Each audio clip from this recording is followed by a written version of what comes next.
देखिए, आज मैं आपको बहुत ही इम्पॉर्टेंट रिएक्शंस बताने जा रही हूँ, जो कि बहुत ही इम्पॉर्टेंट होते हैं और इसको समझना भी बहुत ज़रूरी होता है।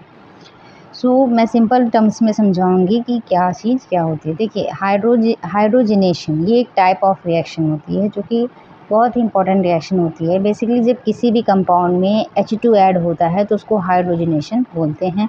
ये कैटलिस्ट की प्रेजेंस में होता है, यानी आप निकेल ले लीजिए, पैलेडियम ले लीजिए या फिर प्लेटिनम ले लीजिए। अगर ऐसे कैटलिस्ट अगर आपको रिएक्शन में प्रेजेंट मिल जाएँ, तब समझ लीजिए कि एडिशन ऑफ हाइड्रोजन होगा, कहने का मतलब है हाइड्रोजनेशन होगा। नेक्स्ट देखिए है हैलोजिनेशन। हैलोजिनेशन क्या होता है? देखिए, हैलोजन वर्ड आपको पता होगा। हैलोजन का मतलब होता है कोई भी एक्स। अब एक्स क्या होता है?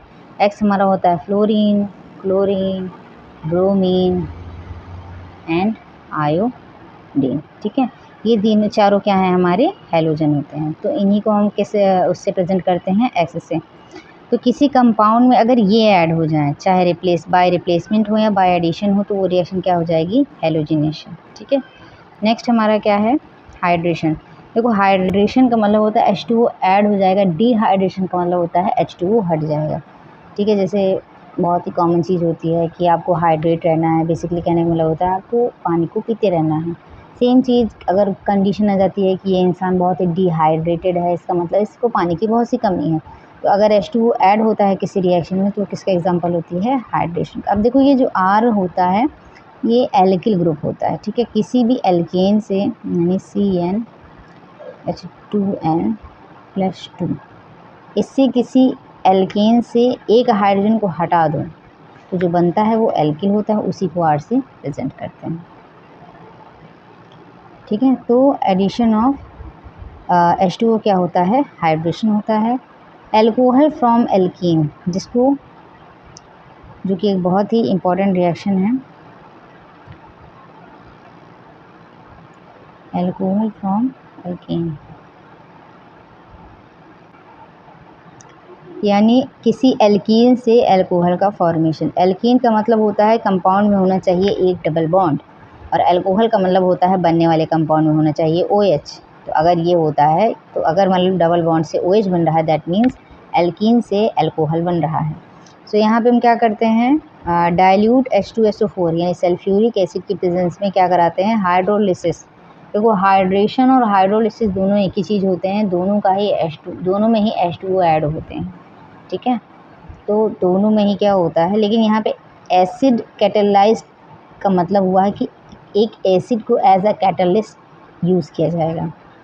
तो यहाँ क्या बनता है? एक एल्कोहल बनता है। यानी किसी एल्कीन पे जब H2O डाइल्यूट सल्फ्यूरिक एसिड के प्रेजेंस में या किसी एसिड के प्रेजेंस में वर्क करता है, तो क्या बनना चाहिए? एक एल्कोहल बनता है।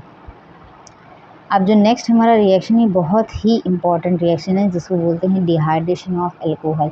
यानी एल्कोहल से पानी को निकाल, मतलब देखो, मैंने पहले ही बताया था, हाइड्रेशन का मतलब होता है H2O का ऐड होना, डिहाइड्रेशन का मतलब होता है H2O का निकलना। तो अब यहाँ पे देखो क्या होता है, ये बहुत ही इम्पॉर्टेंट रिएक्शन भी होती है, क्योंकि एक हमेशा आती है, चाहे इसका मैकेनिज्म आ जाए, चाहे इसका क्वेश्चन कुछ भी रिलेटेड, लेकिन डिहाइड्रेशन से आएगा ही आएगा। तो इसमें क्या होता है, यहाँ पे एक एल्कोहल लिया गया है, कंसनट्रेटेड H2SO4, ये कंपलसरी है। एक कंसनट्रेटेड सल्फ्यूरिक एसिड की प्रेजेंस में ही ये रिएक्शन ईजिली होती है और बनता है एक एल्कीन। एल्कोहल के डिहाइड्रेशन से एक एल्कीन बनता है, यानी दोनों ही एक दूसरे के रिवर्स पे हैं, तो उसको क्या बोलते हैं? Dehydration of alcohol. नेक्स्ट देख लेते हैं। नेक्स्ट है हमारा न्यूक्लियोफिलिक रिएक्शन।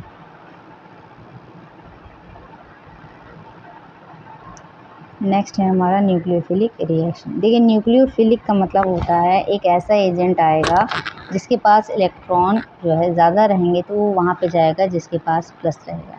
अब RX में क्या होता है? X हमारा हैलोजन होता है, जो कि -3 होता है। तो जब ये माइनस है, तो इसका मतलब ये क्या हो जाएगा? प्लस हो जाएगा। NaOH में क्या होता है? ये प्लस होता है, OH क्या होता है? माइनस। अब एक रूल आपको सिंपल सा पता है, माइनस हमेशा प्लस से ही कंबाइन करता है। अब अगर इन दोनों की रिएक्शन करवानी है हमें, तो क्या हो जाएगा? इन दोनों के रिएक्शन में क्या हो जाएगा? जो OH है वो किसके पास चला जाएगा?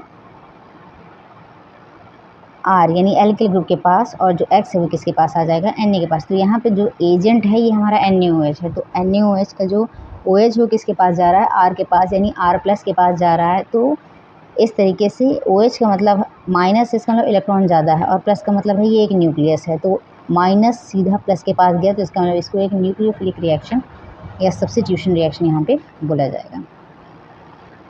और सेम चीज़ यहाँ पे वही होती भी है, क्या बन जाता है, एल्कोहल बन जाता है। ठीक है, नेक्स्ट है हमारा एस्टरिफिकेशन। एस्टरिफिकेशन का मतलब होता है ऐसी रिएक्शन जिससे किसी एस्टर का निर्माण हो, यानी एक कोई एस्टर बनता हो जिसका मतलब है RCOOR0। ठीक है, यहाँ पे क्या होता है, एक एसिटिक एसिड लिया गया है, यानी कार्बोक्सिलिक एसिड लिया गया है, इसकी एक एल्कोहल से रिएक्शन कराई गई है कंसनट्रेटेड H2SO4 की प्रेजेंस में। तो क्या होता है, OH इसके एक H से रिएक्शन करके क्या बना लेता है, H2O, और जो बाकी का बचा होता है ऐड हो जाता है, क्या बन जाता है, एक एस्टर बन जाता है। नेक्स्ट देख लेते हैं सपोनिफिकेशन, जिसको बोलते हैं कि साबुन जो निर्माण होता है, साबुन बनता है वो। तो साबुन क्या होता है, बेसिकली साबुन होता है सोडियम का ही एस्टर। ठीक है, सोडियम के एस्टर को जो है साबुन बनता है। देखिए, अगर सोडियम का बनता है तो हार्ड जो है साबुन होता है, हार्ड सोप होता है, और अगर पोटेशियम का बनता है तो वो सॉफ्ट सोप होता है। ठीक है, जैसे मान लेते हैं कपड़े धुलने में जो साबुन यूज़ होता है, बर्तन मांजने में होता है, तो वो हार्ड सोप होता है, लेकिन नहाने धोने में जो यूज़ होता है वो सॉफ्ट सोप होता है। यहाँ पे क्या हुआ, एक एस्टर को लिया गया, उसकी रिएक्शन NaOH से कराई गई, एक बेस से कराई गई है, और क्या बनता है, सोडियम का एस्टर बनता है और एक एल्कोहल बनता है। ये रिएक्शन काफ़ी कराई जाती है, इवन प्रैक्टिकल में भी कराई जाती है, स्कूल में प्रैक्टिकल में भी ये रिएक्शन कराई जाती है, इवन मैंने भी करवाया है। ठीक है, नेक्स्ट क्या है हमारा, नेक्स्ट है हमारा Friedel-Crafts alkylation. Very very important reaction, 11th में भी है, 12th में भी है। It is a very important reaction in 11th and 12th।